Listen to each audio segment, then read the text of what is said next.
I'm Erin. I'm from Istanbul, Turkey. I used to live in London before here. The reason I came here was I was looking for somewhere to go.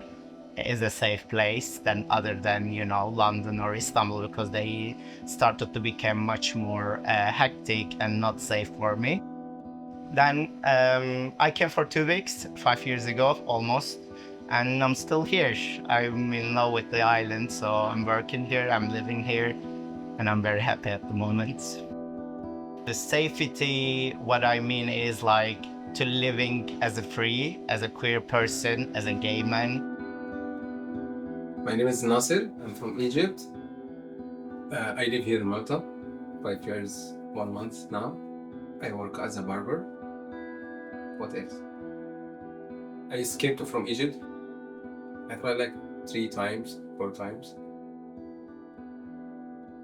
After I left, we went to the sea. They took us to the sea. First time, we just took like 30 minutes to the sea, or like maximum it was like 1 hour.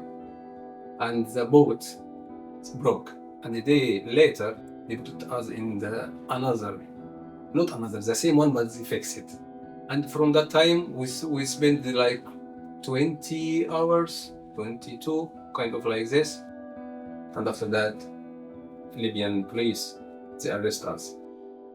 That time, I found someone from Red Cross. But I don't know why something took me. Tell him. He didn't come to speak like you speak. No. He sat in the desk and I sat in the chair like this, and he started to speak, but his face not to me. He started to speak like this, and he told me don't look at me, and because they will say why that guy he can't to speak with you, so he will put yourself in more dangers. And after 3 months and a half, to be honest, I told myself, no, it's not gonna work. Number 4, to go to the sea again. And that day we spent like 30 hours. We don't have the benzene, the oil of it's done, it's finished. That time we don't have food, we don't have like water, nothing, everything done. We call because we have to, not because we want. There is difference. Sometimes you can't even explain things by words. This is what I can say, to be honest, because it was more than this, but it was. But maybe I can't explain it well, The first place we arrived there, it was in Marsa. I found someone from the Red Cross as well, and I had good experience with them in Libya. So I told myself, okay, let's try again. He started to speak with the manager of the camp in that time, and I gave them my code number of my foil when I was in Libya. So that make more faster and everything.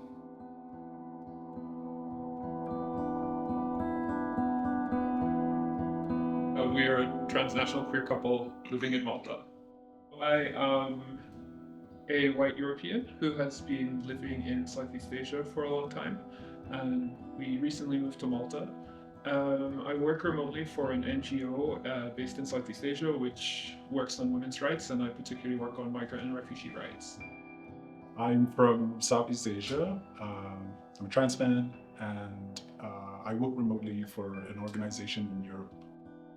We've been here we came at the end of 2022, so it's like kind of almost a year and a half. We decided it was time to leave his home country because the climate was getting more and more hostile towards LGBT people and towards migrants. And so each of us had different reasons, but we weren't really seeing a future there, and we wanted to feel secure that we could live together somewhere. First, we tried a different country in Europe, which is my home country, but it was not possible for us to find housing there, and it was also completely impossible for him to access gender-affirming healthcare. So that's when we learned about Malta, learned that it was like top of the list that year for gender-affirming healthcare, and so we visited and checked it out and very swiftly moved here. So we hadn't expected to be in Malta before then, but it really was so much easier than everything else that we had dealt with already. Well, I'm Estefania. I'm a visual artist. I come from Colombia, living here for 2 years and a half. The main reason that I came was for find opportunities, basically. In the beginning, I came to study English because I wasn't able to have a conversation in English. So that was like my first propose. And I think many Latin people and immigrants that we are living here, like we find an excuse and then we just keep here like working on doing another stuff. It was like kind of difficult living in my country, so I just moved abroad like to find another way to live. It's special that I'm here because I am the first woman in my family to going out. Like all my family is really like conservative, and they are, well, my family first of all is really small. So and they always like they have grown like doing the same, and to conserving the traditions and to keeping using one place. So the fact that I'm here obviously is something that it changed like my generation and like the history. I have sense of the protest in my life that it have been like from my university times, but it's because our young generation, we understand that we need to go out to the streets to protest and to say, we are here and we don't want that the history is repeating. Because living in Colombia is like that, it's an history that is repeating for 50 years. So it's like, fuck, we don't want this anymore. I don't know even if I'm like an activist, because I also want to speak for my side, like I not agree with this, so I want to speak about this. So yeah, like every time if I connected with the protest or with the social, it's because it burns in my inside. It's connecting with your family at the end, because my family had to live also in the war times. So every Colombian has something related with the war. It's sad to say, but it's like that. Like every Colombian person have something like, or a familiar that was kidnapped, or a familiar that it was moved from the rural areas. So yeah, it's like you connect because you have this desire like to don't keep doing the same shit and don't support the same shit of your country. I came from South Asian community. I've been in different industries. Came from really family-oriented cultural side, from the countryside within South Asia, and grew up in a large family. And I traveled a lot in my whole life to achieve and look for what I need. I would rather say that Malta chose me. I didn't choose Malta. I left home at a very early stage of my life. I was around 16. Then I left my home country in age of around 20s. I lived in Middle East, and journey was quite tough, although we have been seeing on televisions and books and social media or something wow picture of Middle East, but in reality it is not. And I spent my life almost 10 years, approximately 10 to 12 years before coming to Malta. Well, it was a really big challenge since I didn't know that who I am for almost 10 years away from my country to a different country.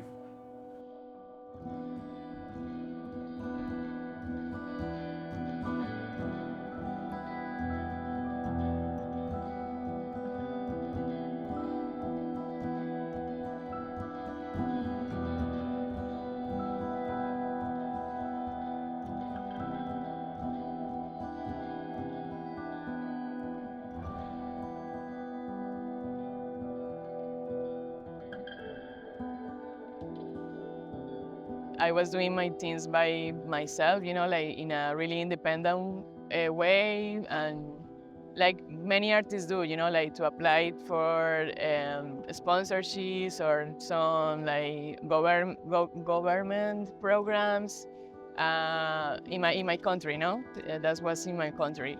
But obviously, when I came here, it was another panorama because yes, I just came here to get whatever I could, like whatever job, and even the stress to have the documents and to be legal, it stops you for that way in your life. So for me, it takes time to recover my artistic career, kind of.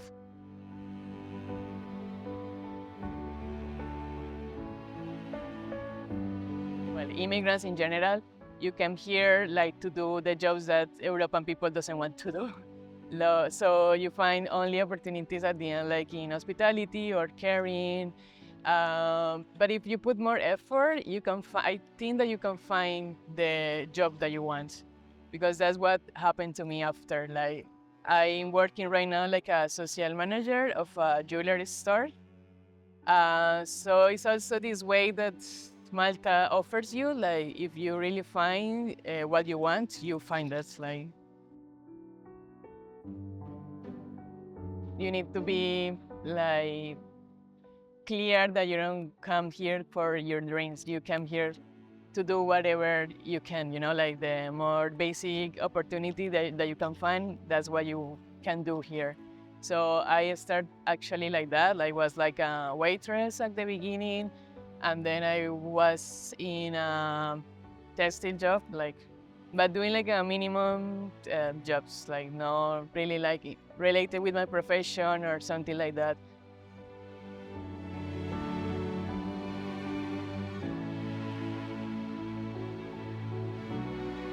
It was my dream to be a barber long time ago.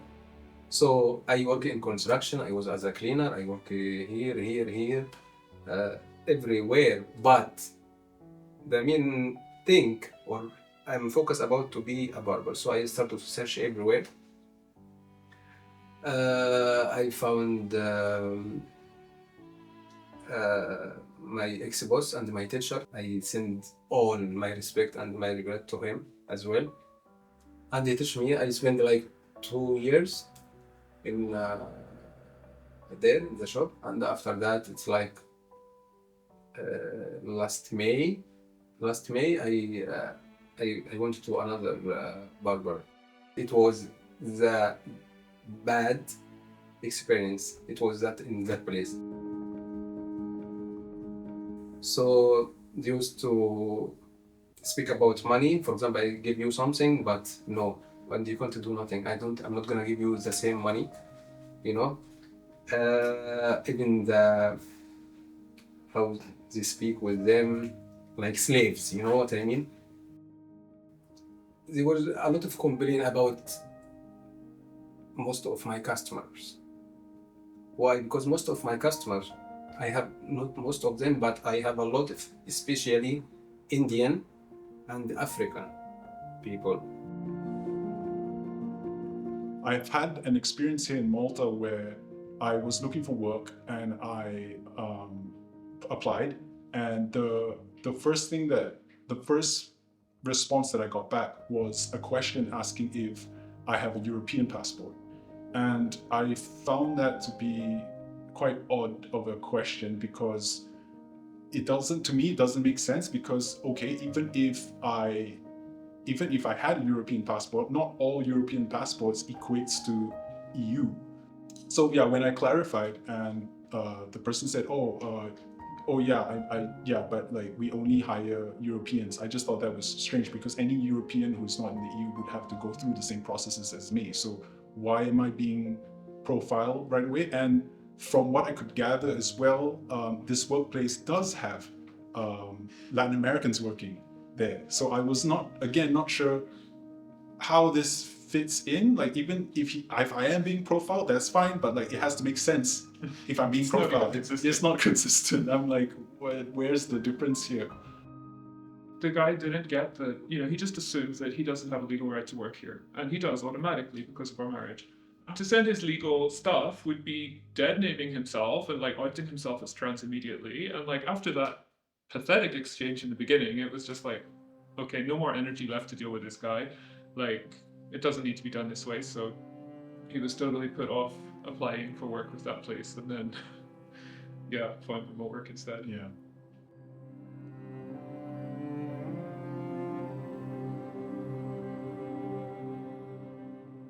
I studied food sciences and culinary arts, so I'm a professional chef. I work for one big Italian brand in Malta. But in order to come here, I have to fight a lot as a gay man. People think that, first of all, as a gay man, people think that you are so fragile that you cannot be a leader, you cannot be, someone take a responsibility. They basically see you that you are so kind and so naive that you won't be able to manage a group of people, you won't be able to take stress. Here, being a third country nation, it's put so much pressure on you in order to find a work. And we have to find a work, then we have to pay for our application fees. We have to pay for vaccines, like it's around €400. Then €300 for the, all these ID stuffs. Then over that, if we lose our jobs, right now I think we have 7 days to find and apply a job, or 10 days, I think. So if you cannot find, then you're legal, you cannot stay in the island for legally, which is very sad and scary. So in this case, many migrant workers here have to put up whatever their employers does. They cut your wage, you cannot say no. They don't give you days off, you cannot say no. I know many people works for like less than €7 per hour. In my case, I never faced such a situation like this other than Corona. So the Corona was the only a problematic thing regarding my employment, I will say, because I just started a month before the Corona. If you want to work in the tourism industry, we have to pay another like 400 to 80 to 400 euro, depending on your, again, residency, like legal status in Malta. Yes, we moved to Malta because it's on the map of like, yes, safe for transgender people to be in. But I also do want to add that yes, it's safe, but like at the same time, I was not able to change my name and my gender marker on my residence card here because it has to reflect my passport.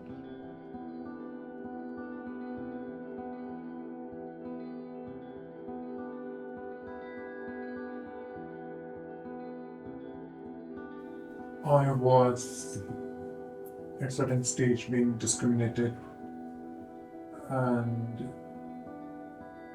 you can say indirectly sexually harassed. That particular time period, it was quite tough for me. I had to leave the place. I didn't have much knowledge or awareness at the time, but since afterwards, I found protection by someone who helped me a lot.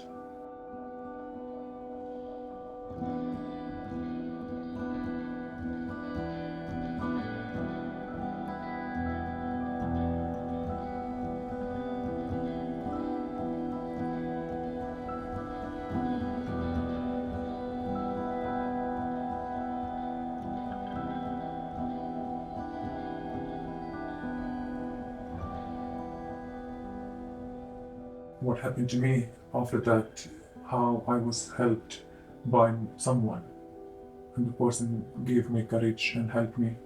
So it's now my responsibility to help those all people who are going through certain things at workplace or outside.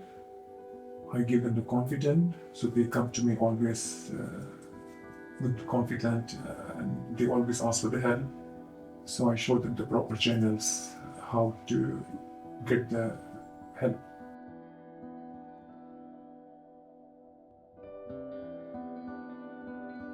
I found out after 1.5 years actually about the community, about the people, about the rights, what are my rights, our rights, and being in Malta, how to get protection in Malta. Before coming to Malta, I had no idea about my sexual orientation. So, after realizing my sexual orientation, who I am, I'm proud and I'm happy. Because I was living in fear for several years without knowing who I was. To be honest, coming to Malta, I thought it's a freedom. So I took advantage of that freedom until I met good people, and the life was going very well. I learned a lot during that transition with someone until the person left me. But again, I took it in a positive way. So it was, I think, for me, a learning process. People in Malta, they give me opportunity to express yourself.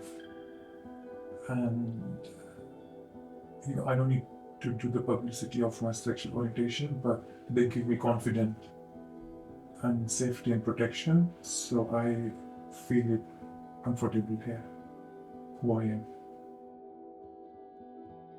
My community, they hate me, who I am. So when I go near them, they don't talk. So I'm excluded from my own community. So there are only few people who I'm connected. The rest, they don't like me at all. For them, it's abuse to their country, culture, and their religion. But this is how it is. I can't push people. Meeting people here from my home country is the same as being at home, which is I still have to be very careful as to who I tell.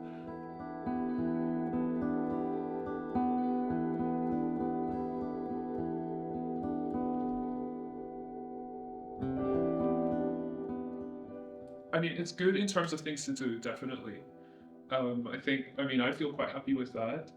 But we did find, eventually we kind of realized, most of the time when we go to an event, we don't really meet people. We don't feel like local people are very interested to meet newcomers. And with the very big exception of the MGRM actual queer migrant group, which is really nice to go to. But that's it. So we kind of realized later that this is how it is. And when we accepted that, it was so much better to just manage our expectations and now we'll go to maybe there's a film screening and we go to it and enjoy the film, but we don't show up hoping that we're going to make friends with someone, because that's not really going to happen. This is actually my first time moving away and being away for so long. And even in the previous place that we lived in Europe, which is her home country, I cannot really get a sense as to how it would be like life as a migrant, but I do get a sense that the people there were a lot more receptive and a little bit more, I don't know, I felt like there was scope for friendships, but here not so much. And the friendships I think that we have gotten is, I think, largely other migrants, and it's just I guess it's just it's just something to think about when most of the people that we relate to here are the migrants and not so much the locals. We realized the other day that not only are they all, we have one Maltese friend, right? And then we have several migrant friends, and all of our migrant friends are actually non-European.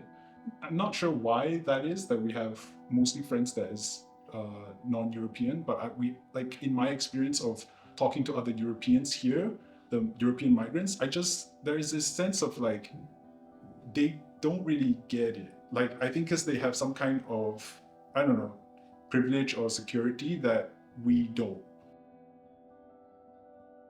Ultimately, we need to try to make it work here. We will find ways to make it work. We have to find ways to make it work because we can't go back. So there is that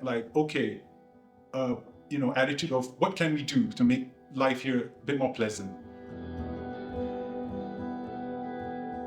I want to see a diversity, like when I want to go out to parties or anything, I just don't want to have a party with only a gay man. I want to be there with the other queer people. And here I see that all the parties that I know here are mostly like targeting the gay men. I don't see any I don't see any drag queens doing a lot of shows in here. Maybe one or two events that you can go and see the drag queens. You don't see, even though when you go to that places, you don't really see the trans people out there. You don't see the other queer people out there. You don't see the other LGBTQ members out there because they feel they're not welcome there. Even as a gay man, sometimes I do not feel I'm fitting in that community as well, the looks from the other gay men, because I don't fit in their standards of beauty or their standards of normality, I would say. You feel like you're not handsome, you're not even a human sometimes, their messages and the comments. Everyone tries to look angelic. Then you just meet them in the, from the apps, or you meet them in a private, they just act differently, and you see them, they interest in the things that you are, but in public, they kink shaming you, which is, I get a lot in Malta as well. To be honest, I prefer not to deal with them. I just block or just don't even bother to answer those people. I haven't felt something like this in London, and also in Istanbul I haven't felt, because we have a cruise bars there, we have the hammams, we have the gay sauna, so and we have the one of the kink festivals even in Istanbul. But in here, the moment you mentioned the kinks and the fetishes, they just like going bits in a different direction in their minds, and they take it in like it's something not nice, almost a sin, I would say, in their minds.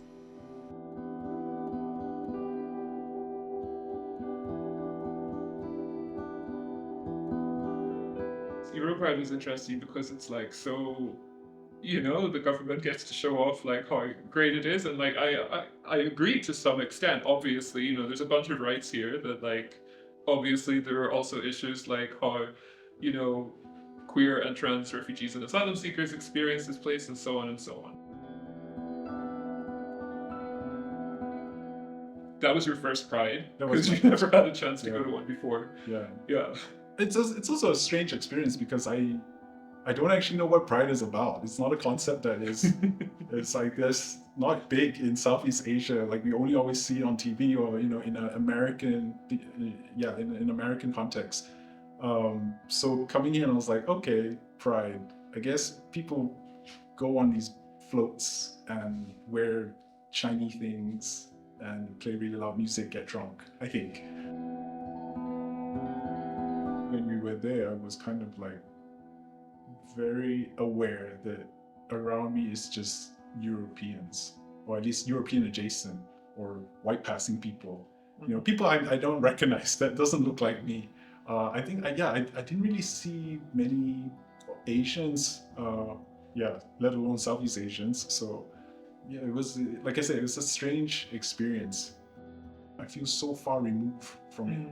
But at the same time, you kind of want to participate because you've heard so much about it, and you want to be part of the statistics. You want to show up and be there, and when the papers come out and say like, oh, this many people went for the stood up for this blah blah blah LGBT rights and so on. Like I wanted to be part of that statistic. I wanted to display, I guess, my voice by being there. But at the same time, it was very strange. Well, I want to speak about my story about to be a gay in Malta. I actually, we have to go a little bit back, not a little bit, back. Like the first year or the first months when I come to Malta, I found my best friend. And I started from that time, I feel like myself. When I speak with him, I speak with myself. I feel like very comfortable, very safe, and this is very important to have someone to feel safe when you speak about something. I thought I am already open and a lot of people know I'm gay and stuff. But in the last year, I found myself, I'm not that open much, actually. And I shocked from myself. And even I make like many meetings and stuff like this, like journalist, but all the time I don't come with my face because I was scared from inside. So we have to fight inside, not outside. Is what I try to do. But now I feel like very comfortable with myself, very confident with my sexuality as a gay person. I don't like girls. I don't feel shy to say that now.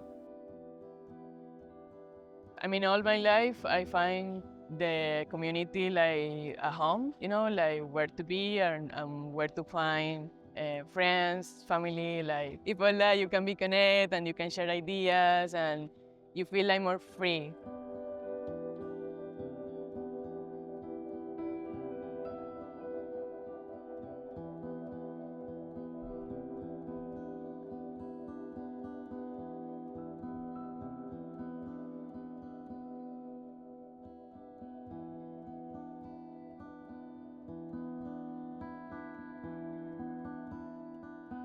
I don't think if I were in Egypt, I would speak like this. You know what I mean? I don't think so. No, here I feel like I'm myself. That's it. I don't hide nothing, you know? A gay person in our country means have to be two personality. Two personality. One of them at home and another one outside. I already have 3 engaged for girls, of course, in Egypt. You know what I mean? Once when I was 20, and another one when I was 25. The third one and the last one, it was when I'm 28. And I said, no, leave me alone, please. It's my life. I couldn't. I felt like she's a toy. No. Just be yourself. And you can't do that. You can't be yourself in this kind of this system. You think why a person he have to skip that from Egypt to Libya and to go by walk from that desert between Egypt and Libya and there is bomb in the way. I have to be honest with you, there is no country for me I love more than my country, Egypt. So yes, of course, if Egypt like this, of course, I would be there. For sure. It's my love country. Maybe one day, I'm not sure, maybe it will come. One day, the government will say, okay, let's make like Europe and this stuff and this stuff. So now we'll speak about another thing. The mentality of the people. It's not about what governments say or what the system. This is just a system in documents. But we have to speak about what's true in the street.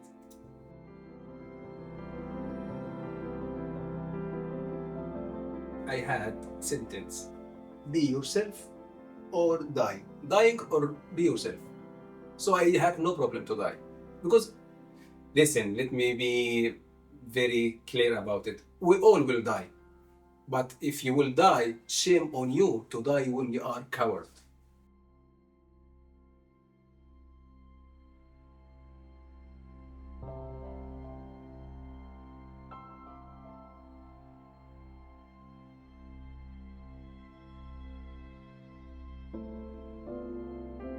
When I was a child, the Turkey was a less religious place. So I grew up in a, I would say almost like an atheist family. And the people that I was around me, they were not as religious as, you know, the other people in Turkey. So for me, the religion was never an issue or something that I have to be worried about it. Then I came here. I felt that like was a religious country, I would say. Now, the Turkey is getting much more religious than it was before, which is quite sad for me because as a culture, we were much more freer. Now, I don't feel that freedom is exist there anymore.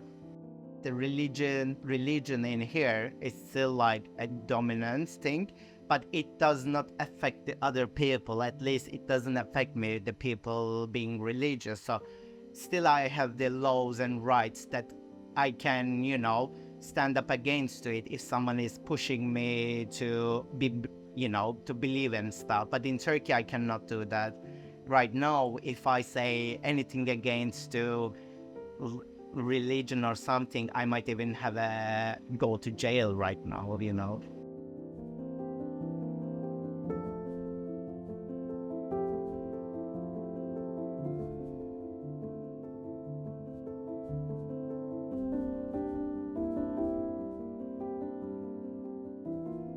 Other than that, also London sounds like very free, very, acceptable. But some parts, as soon as you go there, you don't feel safe. But in Malta, I don't feel any of these things. I can walk any time of the day or night without being, without scared being attacked by someone.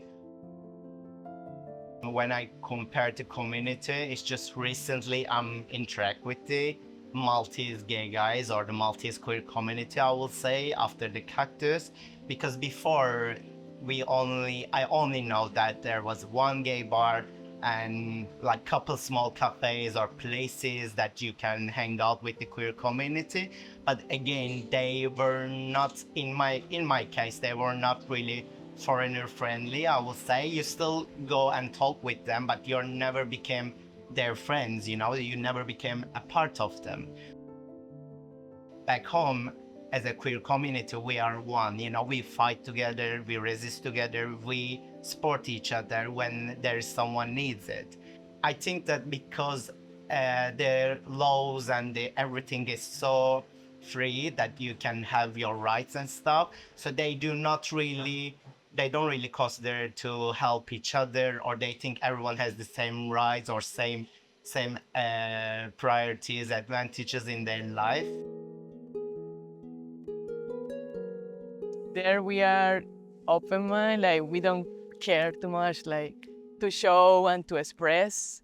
But here I didn't find like easy this way, Like all my friends, like Colombian friends, we share this idea like, oh yes, we are like bisexuals, and and here you find like people like say like, oh yes, you're bisexual, or like they are kind of surprised.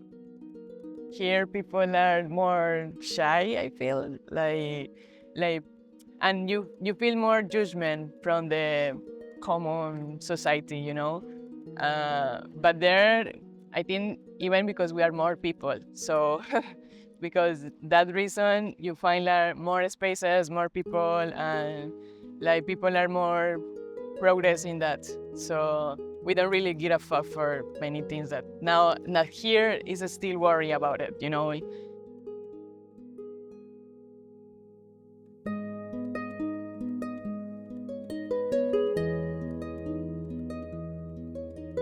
Your existence is also significance that you are breaking an history of your family, because you are doing what your family doesn't do or was afraid to do.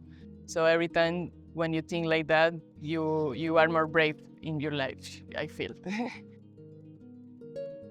Our community is used to do it like many times ago. And even my mom wanted to do it, but she didn't have the opportunity. So that's also something special for me to be here, because I'm doing what my mom couldn't. So I was abused for several years, more or less 8 years in my childhood. Lack of education, awareness, I suffered a lot.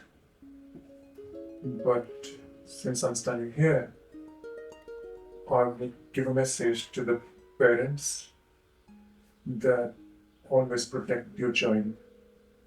I never enjoyed my childhood, my teenage. I didn't know myself until my 30s that who I am, my sexual orientation, but I had an idea. Then I can't speak openly, but I started giving indirect message. So I think as of now, finally realized. I was forced on multiple occasions from my community, from the society, to marry a woman. I always tried to run from that subject, but it came always on my face. So there was a time where I said yes for the marriage without realizing that I'm going to destroy someone's life. Even though I went against, my mom, she helped me. She stood for me and she fought for me. And yes, today I'm released from the distress. In my time back in country, zero awareness, safety was zero. And compared to Malta, here I must say that much better. Here I feel safe. There are many good and bad things, but I rather see for the good things. I feel myself safe, protected, and I'm happy. The thing is that I really loved living in this home country and I wanted to stay there forever, to be honest, but you know, it's just not possible unless, you know, as a foreigner, unless you're like super rich and whatever. So like, as a couple there, obviously passing is a loaded concept, but because he passes, you know, we didn't really get questioned when people see us out and about as a couple, and like then white privilege also helps to like, you know, people don't give you hassle. But then there's all these kind of layers to it, right? So like there's no protection for LGBT people. Absolutely not. The government itself is frequently using like anti-LGBT messaging to, you know, rile up the public to support it, this kind of thing. And the opposition will also like do the same. You know, they're just competing to see who can be more homophobic and more transphobic. So this is constantly happening. And there's a lot of like police raids on not just queer things, but activist things in general. So being an activist of any sort is already kind of challenging there. And then as a migrant, it's like, well, it would be really easy for them to just kick you out of the country because you're not supposed to have any political opinion as a migrant. You're supposed to just like be grateful that you're there, and that's about it. So, and then on top of that, like he was able to access like hormones through private healthcare there, which was great. You know, there was a nice clinic and stuff like that. But I think there's also, I mean, I don't know, there's this fear that someday the government is actually going to notice that that's possible and then put a stop to it. So that's the thing, it's like you sort of have a comfortable daily life, but you also don't really know what's around the corner. And things were just kind of looking worse and worse in the last few years. So we tried my home country for a few months, but there was like literally nowhere to live. Like we were just staying with friends for a few months and trying to find a place, and it was like very draining. And on top of that, like he was involved in a like exhausting quest for hormones. And like, yeah, it was really quite a miserable few months.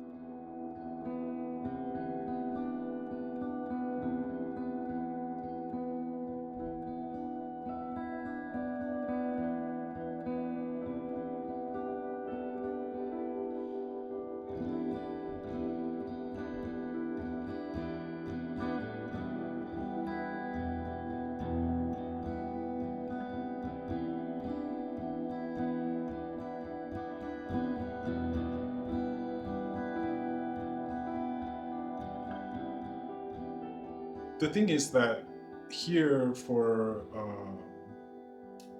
me to get like any kind of trans healthcare is fairly easy, I would say, because it's almost identical to how I would get it back in my home country through the private system. And over here, they also have that same avenue where I could just get a prescription from a doctor, and then get it prescribed at the pharmacy, and then I'm good to go. You can get it from essentially the government for free, which I haven't been able to access due to, I think, a backlog, in Malta, and maybe because they don't have enough staff. It's the things that, like, I'm privileged enough that I can afford it myself. It is quite expensive to get testosterone here, but yeah, it's a shame that I can't access the gender health clinic here, and I'm still waiting to be called. Over a year. Yeah, it's more than a year now. Yeah, which is a shame, because I feel like, as someone who is also contributing to the social security here and the taxes here, it doesn't really make sense to me as to why I'm not able to get it. Yeah, it feels a little bit falsely advertised, but at the same time, like, ultimately, it's possible to get it at all. So, you know, that's a million times better than the last country we were staying in. Yeah. I was lucky enough to have some connections here that, you know, pointed me in the right direction as to which clinic I can go to ask for the prescription in the first place. And then I was told that you basically can get it from any pharmacy once you have the prescription. Like, nobody's going to bat an eyelid. You just show up, show your prescription, and then you buy it, and that's it. So I think, yeah, all things considered, through the private healthcare system, if I were to pay it myself, fantastic.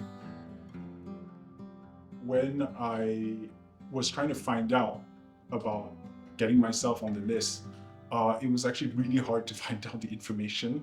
Like I said, thankfully I had connections, so they pointed me in the right direction. But even then, like, just to put your name on, you have to first find a doctor to, like, sign off on just to get your, you have to go through, like, a mini interview.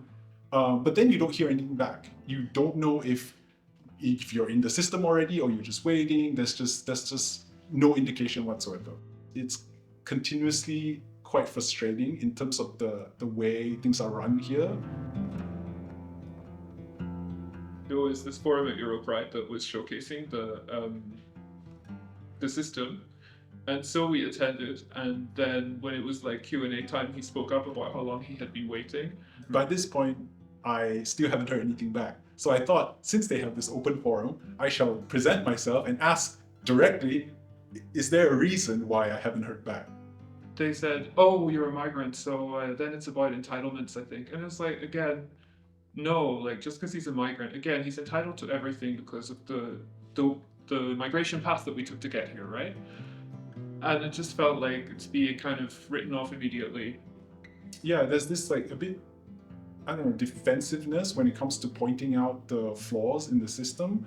Like, it's as if, like, oh, but the fact is, at least we have one. So everyone should be very grateful for this service, and everyone should only be talking about the positive stuff about it. And when we showcase it to the world, that's a Europride, then we should really focus on all these, and these amazing things that we have achieved. Which is, yes, I'm sure, 100%, right? But also, there are flaws, and it's okay to talk about it so that we can, improve the system.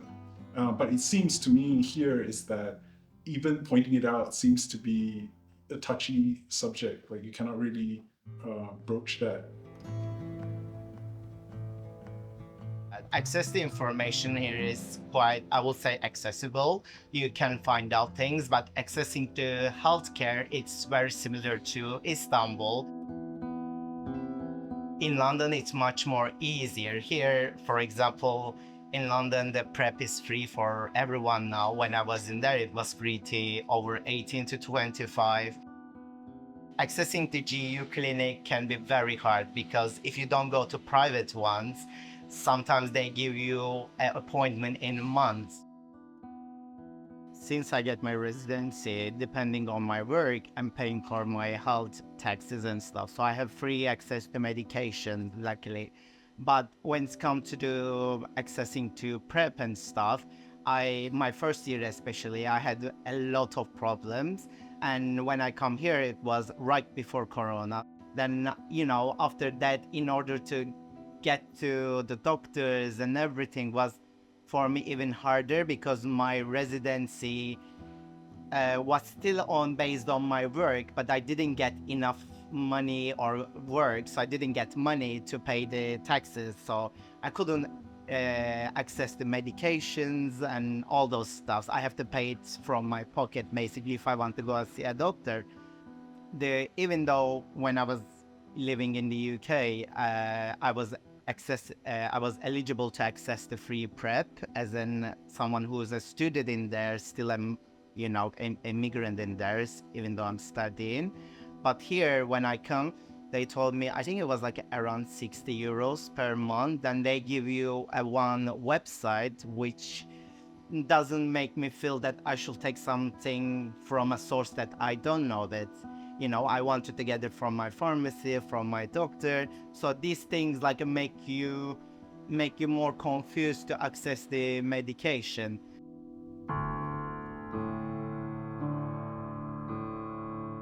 I didn't know that Malta offering so much. Yes, to find out about, there were some challenges talking about health, being as third national, coming from South Asian community. So it was a big challenge in initial time where you were ignored and you need to just find the right person, right platform to fight for your rights, which are yours.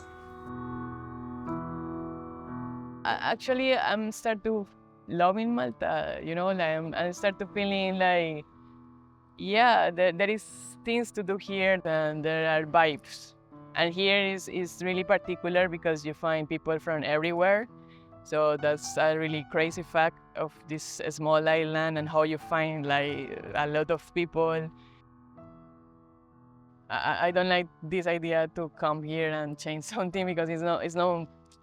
I mean, I get adapted, but at the same time, I need to be, you know, respectful with the society that is here. Obviously, there is a lot of things that you would like to change, like first, like the closed mind of the most of the people here, but it's something that it doesn't gonna happen like quickly, you know.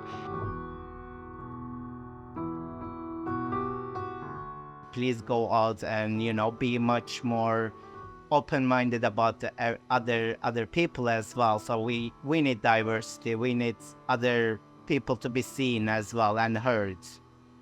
And the other one, I would say it will be so nice if they make the PrEP free for everyone. So the preventing something is much more easier than curing it. I realized on many occasions,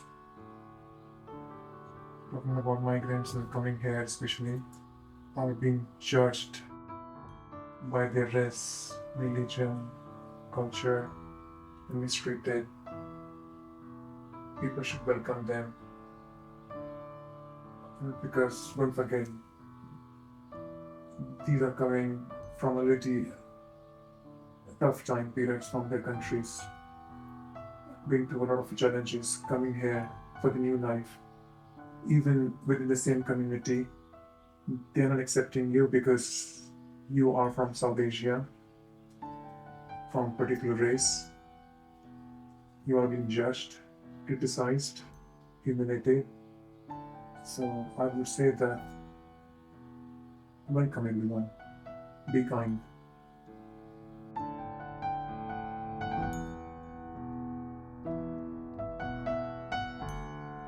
It's already what they advertise, right? That this is supposedly the place that is safe for the queers. So they should just extend that also to migrants because we are also living in your country and contributing in your economy. So the least you can do is allow me to change my name and my gender marker. I think that's not a lot to ask.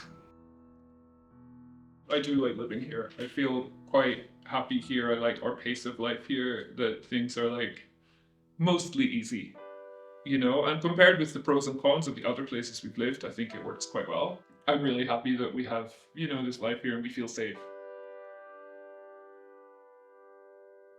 For me, everything will grow by just one thing, in my opinion, by teach. Like teachism, study. This is just to focus about this because everyone, I think this is the only thing every country, everywhere will grow by teaching them. So for sure, don't tell me, because you stay in Halfar. No, it's not for. I'm sorry, but it's not for human. I don't speak about Safi. I can speak as well by document and videos, but I have to struggle with to find a place to live. I have to struggle to learn because I have to learn English and stuff. Yeah, you will tell me, there is a places to, but it's not that well learn like another places, another country. I heard about it from my friends, from people who was with me, go somewhere else. So I will struggle to learn something like English and to be in. I want to be one person from the society. You know, if I have these things, so later it will grow. Yeah, I am very invested to being here. I wish that Malta was also equally invested in having me here, because I think, migrants, whoever, we're all assets. The more diversity we have, the better the place would be. So I just wish that there was an avenue where I could have, possibly stayed long term here. It would have been really nice. Actually, I feel very sorry for that kind of people, the government or the system send them back to their country. The reason, because the country is safe. Your country is safe, like Egypt, like even Algeria, Morocco, Tunisia, many countries, I think, because they are safe, so they send them back. What about if there is a person like me, but they can't speak about it, and they went back? I know a person, actually, but I can't push you to speak. For that person, you are not alone. You are not alone. We are all are here.